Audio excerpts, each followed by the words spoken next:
स्नेह युवा केंद्र हर वर्ष युवा उत्सव पूरे द्वीपों में आयोजित करते हैं। इस वर्ष भी हमारा जो लक्ष्य है, पूरे अंडमान निकोबार में 6 नेहरू युवा केंद्र कार्यरत है और पूरे 6 नेहरू युवा केंद्र में युवा उत्सव आयोजित किया है। और आज हमारे पोर्टल हमारे टैगोर गवर्नमेंट कॉलेज में हम यहाँ पर आयोजित किए हैं। इस अवसर पर हमारे बीच आज के मुख्य अतिथि महोदय पधार चुके हैं। उनका स्वागत के लिए मैं डॉक्टर सुनीता पाटिल मैडम से निवेदन करूँगा, हमारे मेमा मैडम से निवेदन करूँगा, मैडम को शाल पहना के उनको स्वागत करेंगे।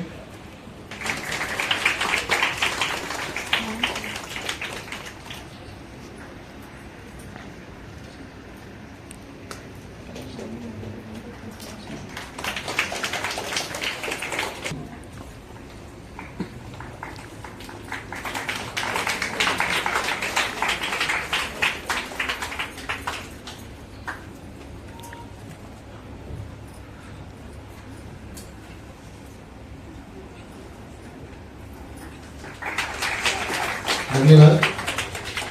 इस कार्यक्रम के अवसर पर हमारे बीच बहुत सारे स्कूल से अध्यापिका यहाँ पर भी उपस्थित है। श्रीमती उर्मिला चक्रवर्ती जी, श्रीमती अनिता शर्मा जी, श्रीमती अजीत कौर कामरेज स्कूल से, श्रीमती रजनी बीकेवी से, श्रीमती के दीपा मैडम इंजीनियर स्कूल से, श्रीमती नीता चंद्र मैडम जी यहाँ पर उपस्थित है, जो हमारे साथ एडमिशन शुरू से करते आई है। हमारे बीच आज के जो कार्यक्रम है, जजेस पोएट्री के लिए यहाँ पर उपस्थित जजेस है श्रीमती शालिनी मैडम, श्रीमती हेमा मजुमदार मैडम, श्री अनूप दत्ता जी मीडिया से, उनको भी एक बार जोरदार तालियों से एक बार स्वागत कीजिए। और फोटोग्राफी के जजेस के लिए हमारे बीच उपस्थित है हमारे श्री विश्वर स्वामीलाल। अब मैं हमारे डिप्टी डायरेक्टर श्री सुखरंजन विश्वास जी से निवेदन करूंगा, आज आप आए, आज कार्यक्रम पे कुछ संक्षिप्त विवरण देते हैं। मॉर्निंग एवरीबॉडी, मैं सुखरंजन विश्वास, डिप्टी डायरेक्टर नेहरू युवा केंद्र। मैं 3 यूनिवर्सिटी के चार्ज में हूँ। मैं डिग्री रंगा चंद फोल्डर भी मेरा अंडर में आता है।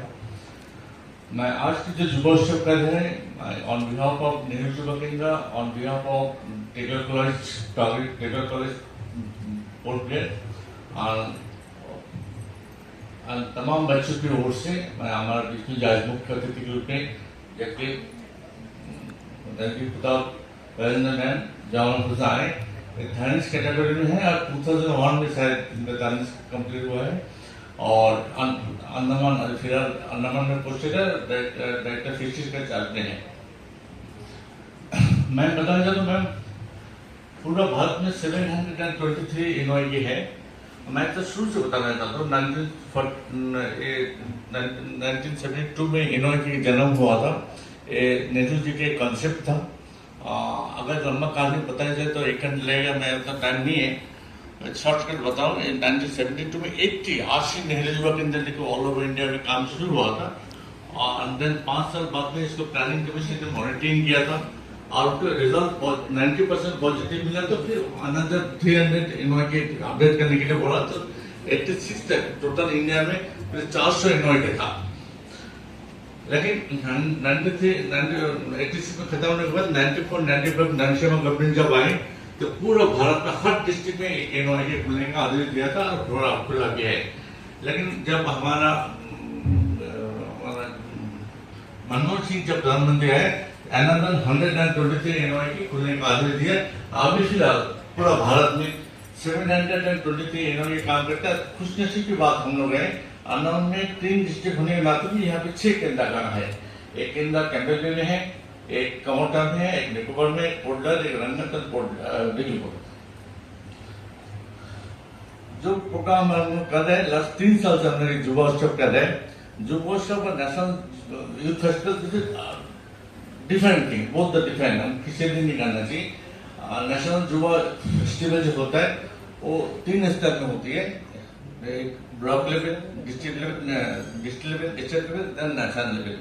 लेकिन युवोत्सव जो कर रहे सिर्फ हर डिस्ट्रिक्ट में होती है और यहाँ तक ही सीमित रहता है। हम कई बार कोशिश किया जिसको नेशनल लेवल तक लेके जाए, लेकिन कहीं ना कहीं हमारा जो आवाज जिन तक पहुंचना चाहिए था शायद नहीं पहुंच पा रहे हैं।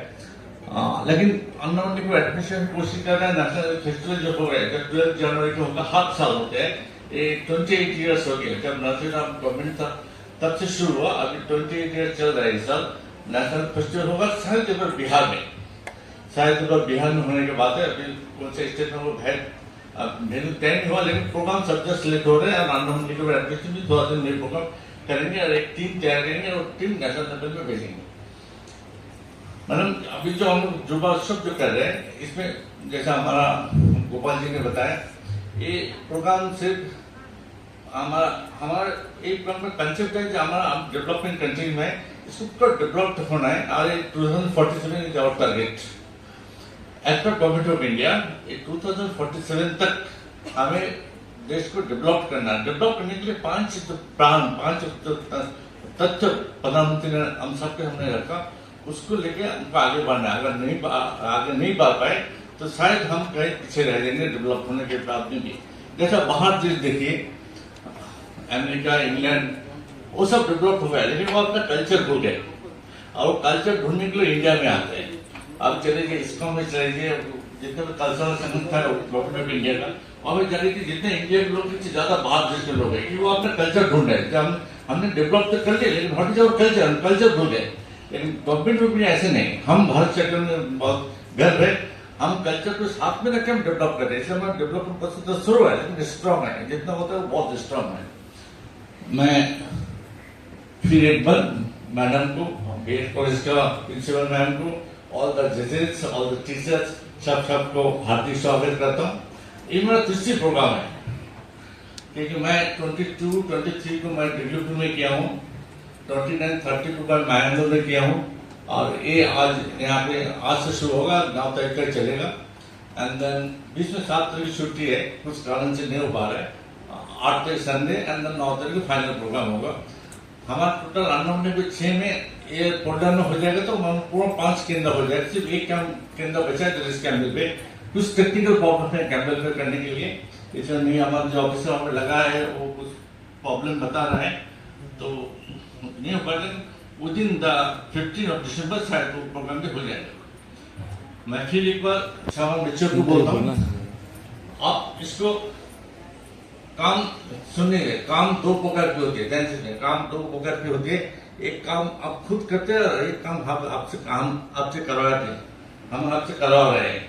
लेकिन बेसिक प्रिंसिपल यही है, जो भी काम आपसे करवाया जाता है खुद आप कर रहे हो, दोनों काम को एंजॉय करना चाहिए। हर इवेंट को भी एंजॉय कीजिए। अगर एंजॉय नहीं कर पाएंगे तो आपका काम ठीक ढंग से नहीं हो पाएगा। ये मेरा 32-33 ईयर्स का एक्सपीरियंस है। मैं जब हेल्थ कोऑर्डिनेटर लगभग 30 साल से काम कर रहा हूँ, और यहाँ से डेप्यूटी डायरेक्टर 2 साल से काम कर रहा हूँ। मेरा 32-33 ईयर्स का मैंने एक्सपीरियंस ये बताया, कोई भी काम, जो भी काम को आप खुद करते हो या तो आपसे करवाया जाता है, 2 काम को आपको एंजॉय करना चाहिए। अगर आप एंजॉय कर पाओगे तो आप इन फ्यूचर में अच्छा रिजल्ट आपके सामने आएगा। अदरवाइज अब एंजॉय नहीं कर पाएगा, हर काम को पनिशमेंट लगता है, तो वो गलत चीज है। मैं फिर एक बार आप सबको धन्यवाद देते हुए मैं अपना स्पीच खत्म करता हूँ। थैंक यू, जय हिंद।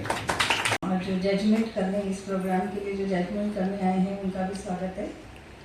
तो ये जो नेहरू युवा केंद्र है, ये बहुत साल से बहुत सारे कार्यक्रम करता है। मैं भी बहुत बार गई हूँ इस तरह के कार्यक्रम में, और यहाँ पर भी पार्टिसिपेशन होता है। डिफरेंट स्कूल से सभी बच्चे आए हैं। तो मेरा बोलना है कि जो भी एक्टिविटीज़ है उसमें पार्टिसिपेशन इम्पॉर्टेंट है। फर्स्ट सेकेंड का उतना इम्पोर्टेंस नहीं है जितना पार्टिसिपेशन का है। तो हर बच्चे, जैसे सर ने अभी बताया कि इंजॉयमेंट, तो इंजॉयमेंट होना ज़रूरी है। आप अपना 100% देंगे तो आपका रिजल्ट 100% ही आएगा। तो मेरा इतना ये कहना है। और जो नेहरू युवा केंद्र में डिफरेंट आपके कॉम्पिटिशन्स हैं, और कॉम्पिटिशन्स आज क्या कॉम्पिटिशन है? पोएट्री और फोटोग्राफी का कंपटीशन है आज का। तो इस कंपटीशन में सभी का स्वागत, और सभी लोग अच्छे से इस कार्यक्रम को में पार्टिसिपेट करें और अपनी पूरी भागीदारी निभाएं। और सभी जजेस से भी अनुरोध है कि वो अपना फेयर डिसीजन हमारे बच्चों को दे। किसी तरह का बात पार्शियलिटी की बात इसमें नहीं आनी चाहिए। 100% आप लोग को भी, सभी जजेस को भी अपना 100% जो बच्चे अच्छा कर रहे हैं उनको 100% ही रिजल्ट दीजिए। Thank you. Good morning, everyone.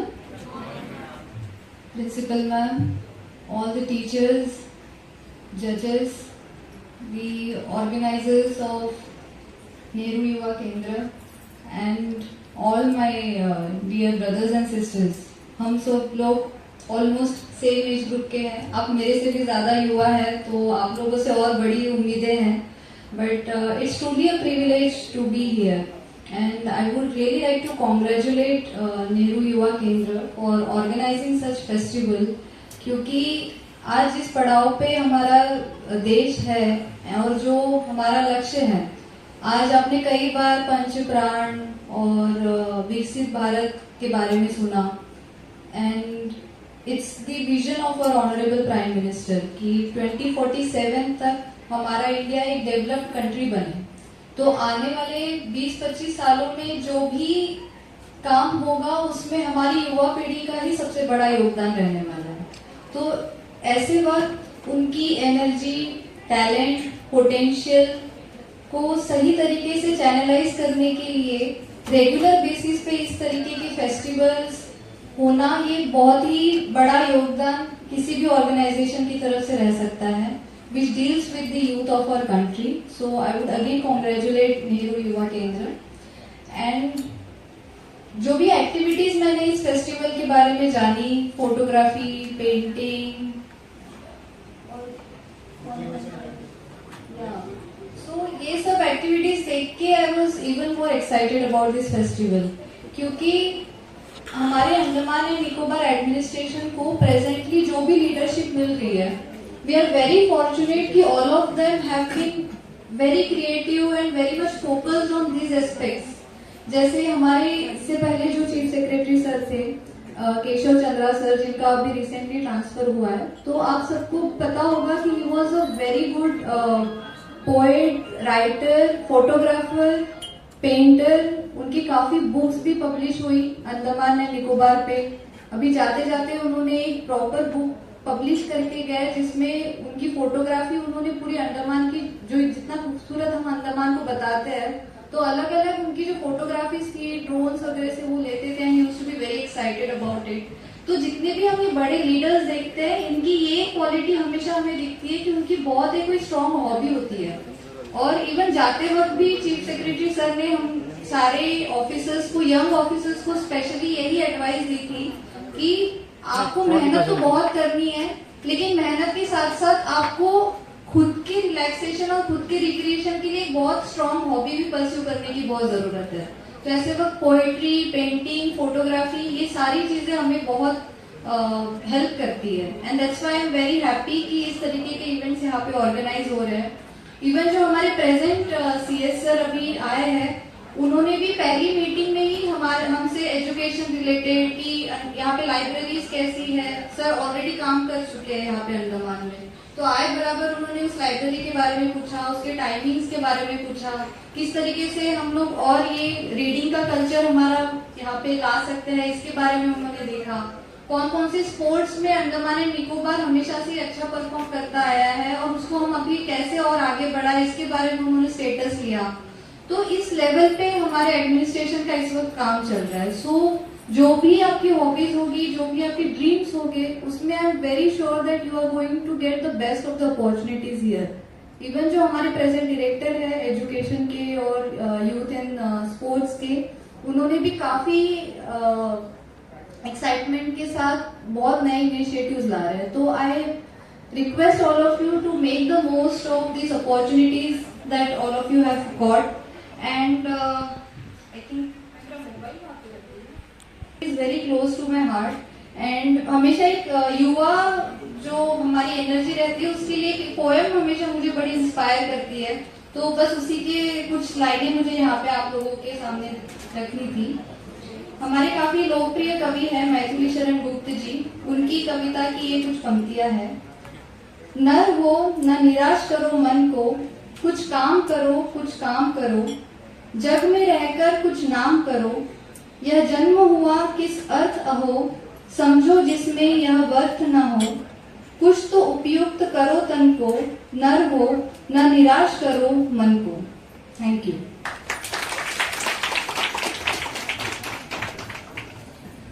शब्द जो आपके मन से आता है, ठीक है, जो विचार आप मन से सोच रहे हो उसको पोएट्री में शब्दों में उतारें, ठीक है। हाँ आपको होना नहीं।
Present here, respected judges, teachers and all my dear friends. I am Paulina of class 11 standard from Government Senior Secondary School, Portmore.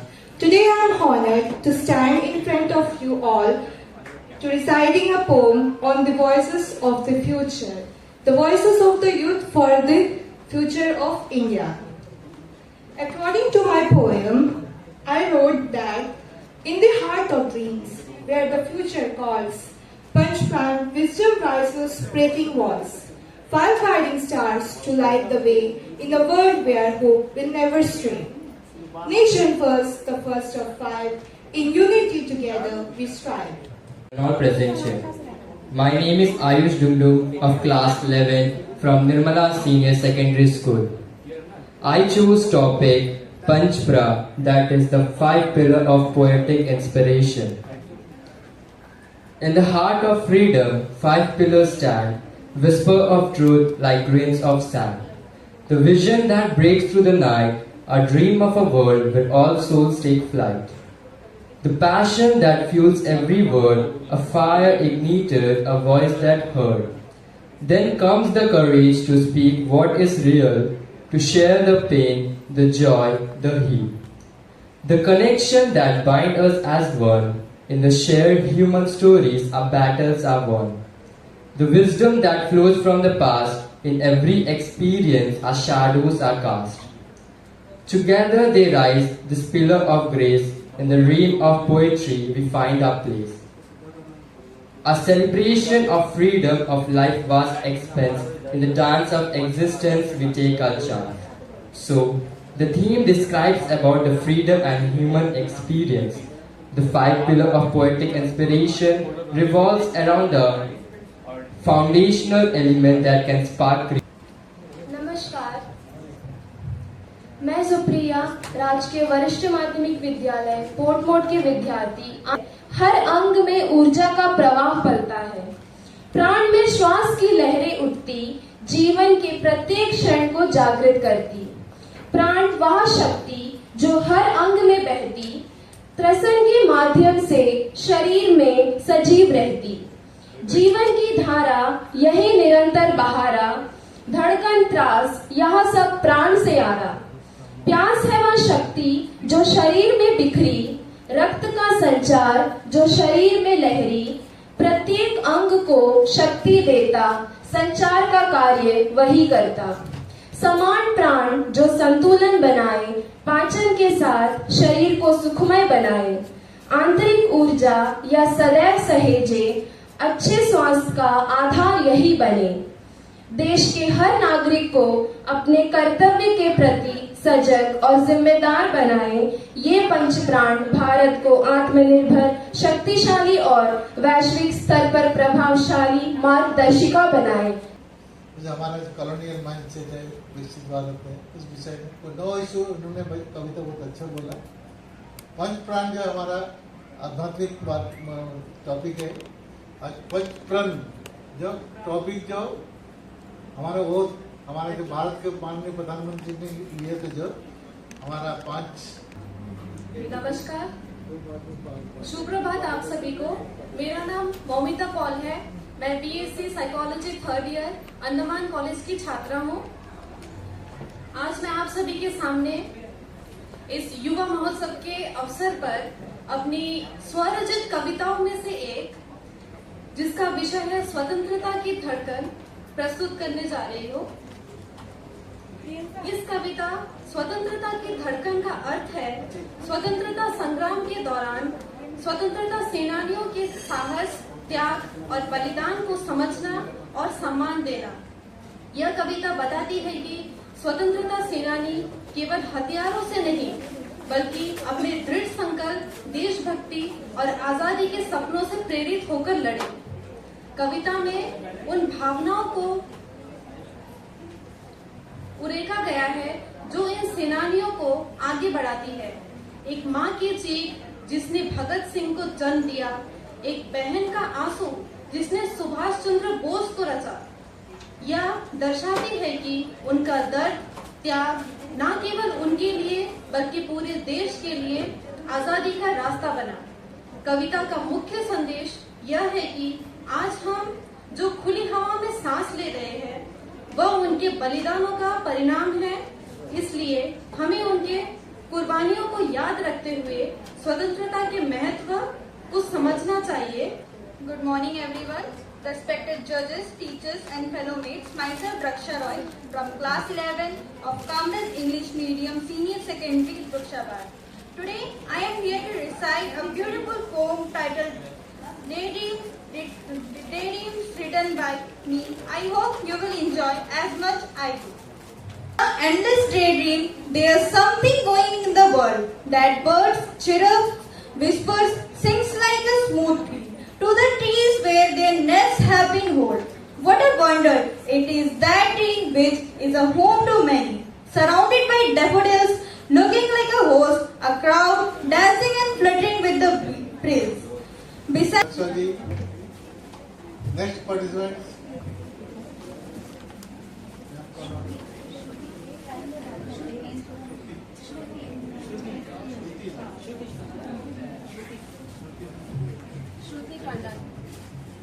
I am now present here myself Shruti Kannan of class 11 from Vivekananda Kendra Vidyalaya, and today I have got this golden opportunity to present my self-composed poem on the topic Voices of Leaders. The voices of those whom the Britishers could not tame. The voices of those with Mother India's blood in their veins. Do or die as etched in their veins. The thirst for freedom is quenched by pain. Give me blood and I shall give you freedom. The price paid dearly as bullets fire like beats of drum.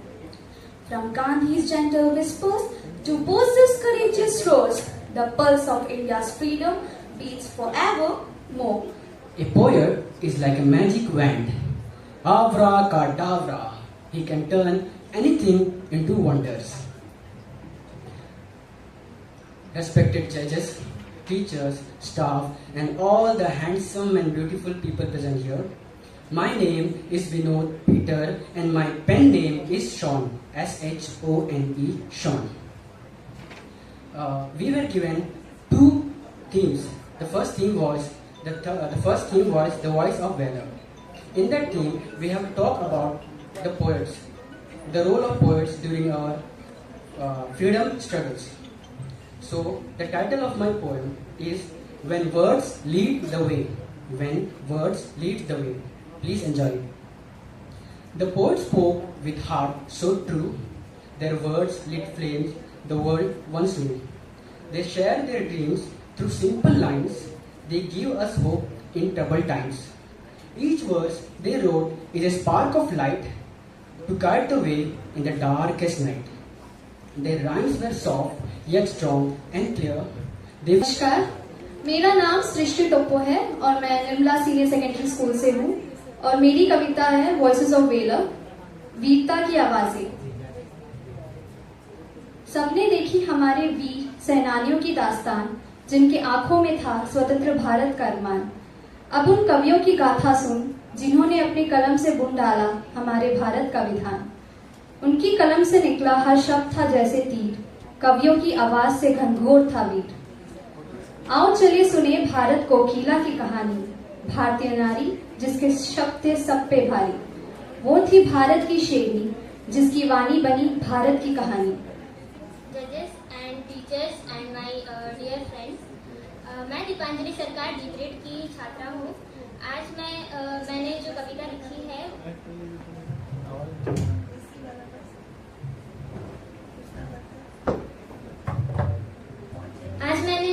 लिखी है वह स्वरचित है, मेरे द्वारा लिखी गई है।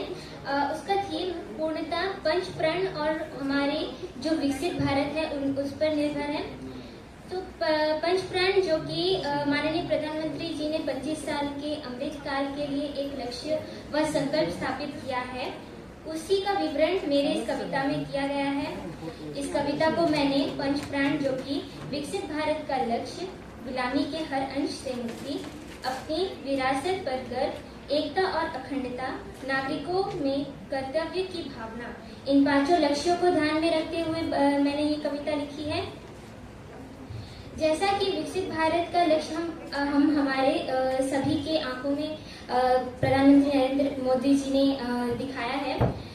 सो इसमें यह उल्लेख भी है कि अंग्रेज और विदेशी तो चले गए, परंतु उनकी जो सोच है, जैसा कि अभी के जो पीढ़ी है वेस्टर्न कल्चर्स या फिर मॉडर्न कल्चर्स में ज्यादा उसको ट्रेंड में ला रहे हैं। जैसे कि अभी सबके मुंह में बोल चाला है कि trend trend trend, western trend, ये ट्रेंड वो ट्रेंड। सो ये जो सोच है, विदेशी सोच है, जब तक इससे हम मुक्ति नहीं पाएंगे तब तक ना हमारे भारतीय संस्कृति को हम समझ पाएंगे, ना ही हम हमारे जो परंपरा, जो विरासत हमारे पुरखों द्वारा दी गई है उसे ना ही आगे बढ़ा पाएंगे। सो मेरे श्रेया राय है, मैं कक्षा 11वीं की छात्रा विवेकानंद केंद्र विद्यालय से आप सबके समक्ष अपनी कविता का जो विषय है उसके बारे में कुछ शब्द कहना चाहती हूँ।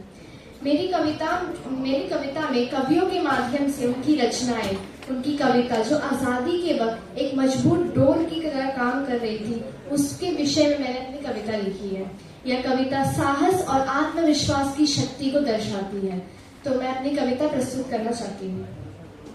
आओ आओ सुन तुम्हें बताए कहानी भारत महान की, इसमें लिखी है शौर्य गाथा वीरों के बलिदान की। हिंद को नमन, हिंद को नमन, जब बेला की आवाज उठी माखन लाल के गीतों में हरिवंश की कविता ने गाया, हिम्मत थी उन पुकारों में, सुभद्रा की पंक्तियों में गूंजा स्वतंत्रता का स्वप्न महान, दिनकर की हर अग्नि रचना बनती रही क्रांति की जान, हिंद को नमन। मेरा नाम मोनिका धनवल है। मैं अंडमान कॉलेज की वाणिज्य विभाग की दूसरी वर्ष की छात्रा हूँ। तो सबसे पहले मैं अपनी कविता सुनाना चाहूंगी, उसके बाद मैं सारांश बताना चाहूंगी। मेरी कविता इस प्रकार है। चलो अपने मन में ईमानदारी का दीप जलाते हैं, अपने देश का सम्मान उन्नति से आगे बढ़ाए। जहां लोग करते हो एक दूसरे की संस्कृति का सम्मान, चल हम सब मिलकर ऐसा अपना देश बनाए जहां न छल हो न कपट, जहां न भेदभाव हो न बलात्कार, जहां विभिन्नता में भी एकता हो, जहां सूर्यास्त के बाद भी महिलाओं के लिए उजाला हो। याद करें स्वतंत्रता सेनानियों को, उनके अमूल्य बलिदानों को। आज की आजादी को सहेजना होगा, हर दिन में फिर से जज्बा जगाना होगा। तो चलो अपने देश को अपनी विभिन्न संस्कृतियों से सजाते हैं, अपने देश की आर्थिक स्थिति का भार अपने कंधों पर उठाते हैं, प्रेम से सबको एकता और ईमानदारी का पाठ पढ़ाते हैं। चलो हम सब युवा मिलकर भ्रष्टाचार को जड़ से मिटाते हैं। Respected judges, teachers, and all my dear friends, I am Yashraj Lama of class 11 from Government Model Senior Secondary School, Abdi, and today I presented a poetry or voice of color about the poet who provide fuels to people of India. In the poem,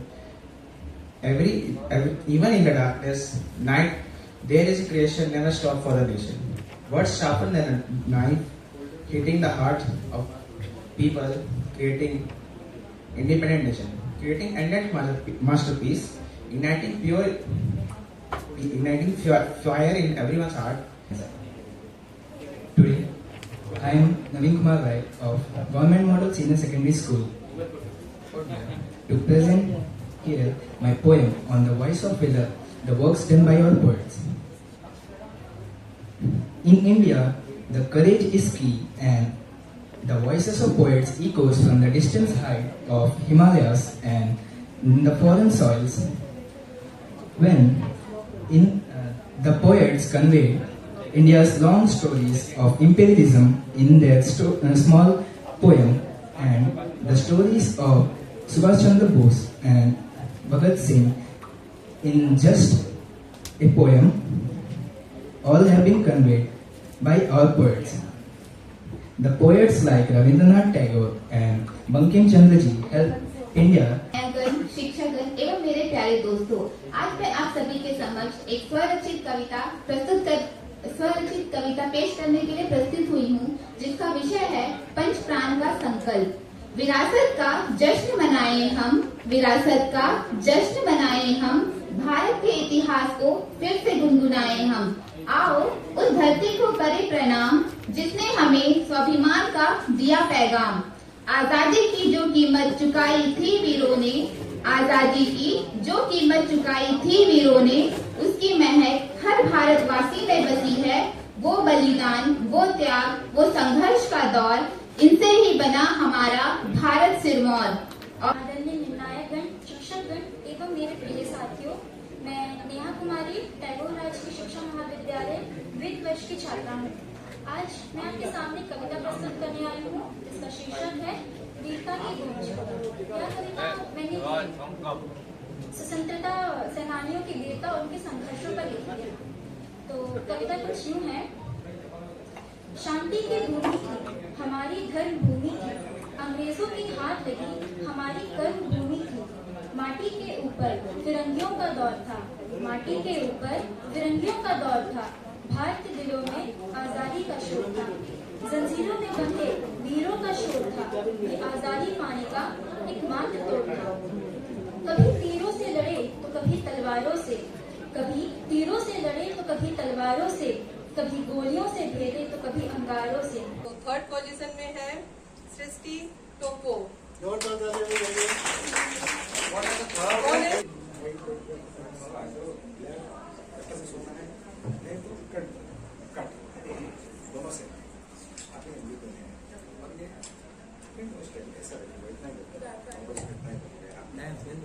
second position में है Vinod. Congratulations Vinod.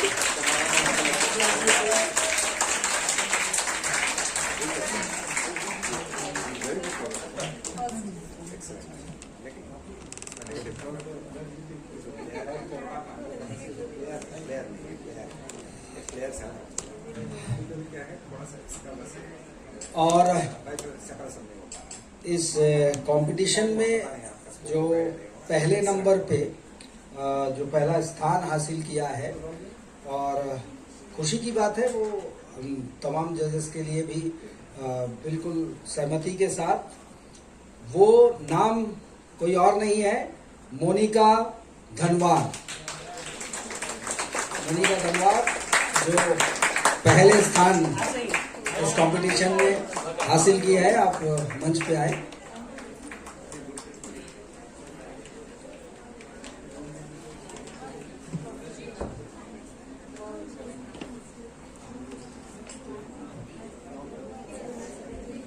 और जो यहाँ प्रतिभागी जो है, जिन्होंने स्थान अर्जित की है, पहला, दूसरा या तीसरा, उनके जो प्रेजेंटेशन है, जो उनको गिफ्ट कह लीजिएगा, उनको देना है, वो 9 तारीख को उनको प्रदान की जाएगी। ये आपके लिए सूचना है, वो आप ध्यान में रखिएगा। और यहाँ पे कुछ और भी प्रतिभागी है, कोई हताश ना हो। मैं यही कहूँगा कि बिल्कुल और भी जो हैं वो नेक टू नेक उनके बीच में कंपटीशन हुई है और बेहतर करने की आवश्यकता है। यहाँ हताशा की कोई गुंजाइश नहीं होनी चाहिए। ये हमारे जजेस की ओर से भी अनुरोध रहेगा और ये सजेशन भी रहेगा, क्योंकि बेहतर से बेहतर यहाँ प्रेजेंट उन्होंने किया है। और क्षमता, जितने दिन गुजरेंगे, आप जितने और लिखेंगे और जितने सब्जेक्ट की गहराई में जाएंगे, वैसे वैसे आप पे निखार आती जाएगी। आपके लेखने में, पोएट्री में भी निखार आती जाएगी। उम्मीद करूंगा कि इसके बाद जब ऐसे ही किसी समारोह में या कंपटीशन में सामना होगा, मुलाकात होगी, आप में तब तक और भी ज़्यादा डेप्थ और निखार आ चुकी होगी और बेहतर आप भी पोएट या लेखक बन चुके होंगे, ऐसे हम उम्मीद करेंगे। हम चाहेंगे हमारे फीमेल जज से आपको 2 शब्द बोले।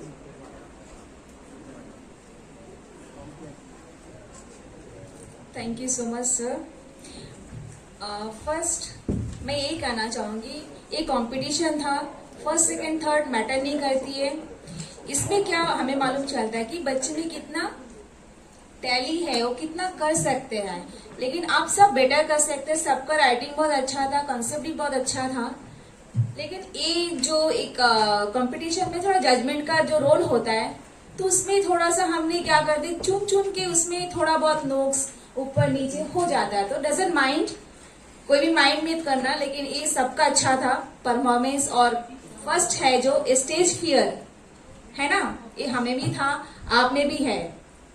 तो आगे जाके कोशिश कीजिएगा, जो आपने बोलने का सोचा है या आपको जो थीम दिया जाएगा, तो उस बेसिक में जो मेन पॉइंट होता है ना, जैसे कि पूरा एक लेसन है जो हमें स्कूल में पढ़ाया जाता है, कॉलेजेस में पढ़ाया जाता है, जो पूरा लेसन होता है ना, उसमें मेन चीज किसके बारे में बोला जाता है। आपने पूरा लेसन तो पढ़ लिया है, उसका शॉर्ट में हमने उसमें क्या ढूंढना होता है, एक मेन पॉइंट क्या है, एक्चुअली किस बारे में बोल रहा है।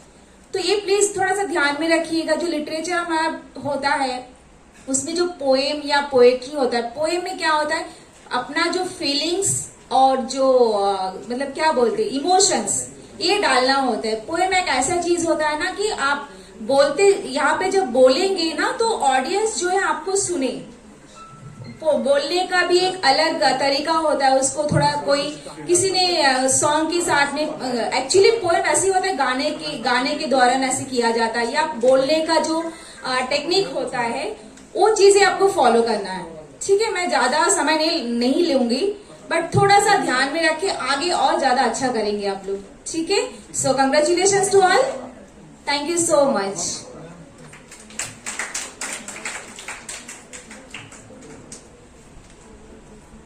Thank you ma'am. मैं आप लोगों को कुछ सुझाव देना चाहूंगी। मेरा सुझाव ये है कि जब आप कविता पाठ करते हैं तो कविता में क्या है, उतार चढ़ाव, इन सब चीजों को ध्यान में रखा जाता है। आपकी भाषा, आपकी शैली, इस पर आपको बहुत ध्यान देना है, इसमें आपको काम करना है। कुछ बच्चे आके रीड करके चले गए, कविता ऐसी नहीं होती। मतलब जब कविता पाठ करते तो हम उनमें खो जाते हैं। जैसे कि यहाँ में बहुत सारे बच्चे ने कविता पाठ किए हैं, जैसा फर्स्ट, सेकंड, थर्ड, और ये बच्चे जो पार्टिसिपेट किए हैं। लेकिन जो बच्चे नहीं आए उनको हताश होने की कोई आवश्यकता नहीं है, वो सीखे। मैं चाहती हूँ कि आप, जैसे कि जो फर्स्ट बच्ची आई है, मैं उनसे भी कहूंगी कि आपको और भी सीखना है, ठीक है। जो कविता बोलती है, आपका जो भाव था वो हमें बहुत अच्छा लगा। बाकी सबसे बाकी लोगों ने भी कोशिश की है, बट इसका ये मतलब नहीं कि हम और नहीं बोलेंगे। जब आप किसी का कविता सुनेंगे तो आपको उनकी गहराइयों तक जाना है। मतलब कविता सुनने से क्या, हमें हमारे कानों में क्या है, मतलब इतना आनंद, इतना अच्छा लगता है कि हम और सुने। ऐसा फिर हमारे अंदर जो जज होते हैं, जो आपके जो सहपाठी होते हैं, उनको भी ऐसा लगे कि ये बच्चा और बोले, हम और सुने। तो कविता जब पाठ करेंगे तो आपको क्या है, पहले तो उसमें लय, ताल ये भी होना चाहिए, उतार चढ़ाव, ठहराव होना चाहिए, ठीक है। हमें ऊपर जाना है, नीचे आना है पंक्तियों में। तो और पंक्ति जब बोल रहे हैं तो उसको क्या है, दो लाइंस जिसमें आपको लगता है कि नहीं, इसे मुझे जोर देना है। तो उन जो वाक्य रचना जो आप कर रहे हैं उसमें कविता के द्वारा, तो आपको उसमें क्या भाव के साथ उसमें वो झलक आनी चाहिए। जहाँ में क्रोध है तो आपका जो है, आपका भाव भंगिमा जो होगी वो भी वैसा हो जाएगी, ठीक है। आप कुछ बहुत देशभक्ति के बारे में बोल रहे हैं तो आप में वो सब चीज झलकनी चाहिए, आपकी वॉइस में आनी चाहिए, आवाज में आनी चाहिए। तब जाके क्या आपका कविता पाठ जो है एकदम बहुत ही अच्छा से प्रस्तुत होगा।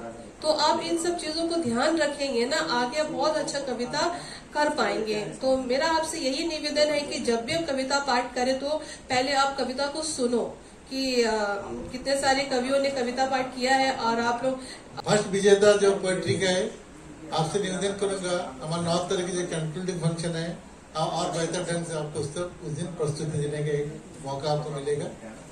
मतलब आपको तो तैयारी होकर आप आइएगा। फर्स्ट विजेता ओनली।